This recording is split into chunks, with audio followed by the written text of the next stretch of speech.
One of the difficult things about making outbound calls is just the struggle to get hold of the people that you need to speak to. You might have a name, you might have an approach, you might have all the sales skills in the world, but of course it's very difficult to practice those skills unless you can get through to somebody.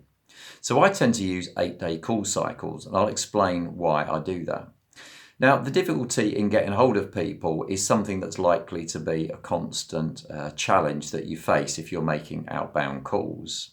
I find that round about 75% of all the outbound calls I make are ones where I don't make any specific progress. You can't get hold of somebody, they're in a meeting, they won't take your call, they're on holiday, all of those types of things. So if you haven't done phoning before, or you're new to it, or you haven't done much of it, then just bear in mind that roughly 3/4 of the time this is, I'm afraid, going to be the outcome.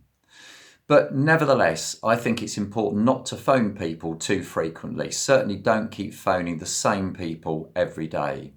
I will tend never to phone anybody more than once in a working day, and by and large I will leave it quite a few days before I try them again. And that's why I use 8-day call cycles.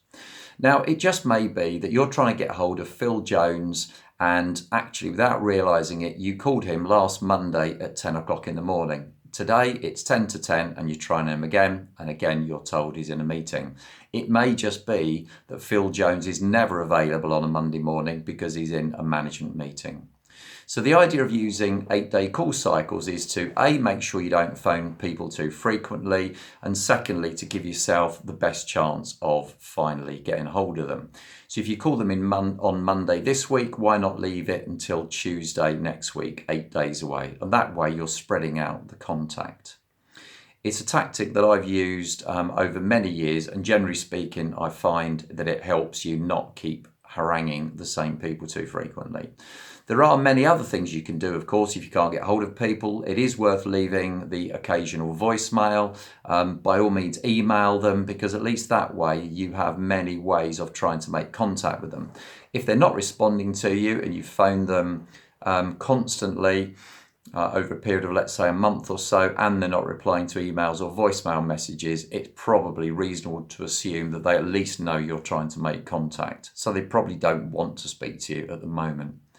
I would say you're better off then going off pursuing new opportunities than keep pursuing the same old ones where they don't seem to want to engage with you. The only other thing I should add is that it does to some degree depend on the size of your call pot. If you're working 5 days a week making outbound calls and you've only got 237 people to contact, you will find you're phoning them very frequently, probably too often. So it's better to go off and expand your call pot than keep working on the same list of names. I hope that tip helps, and I wish you the best of luck with your outbound prospecting.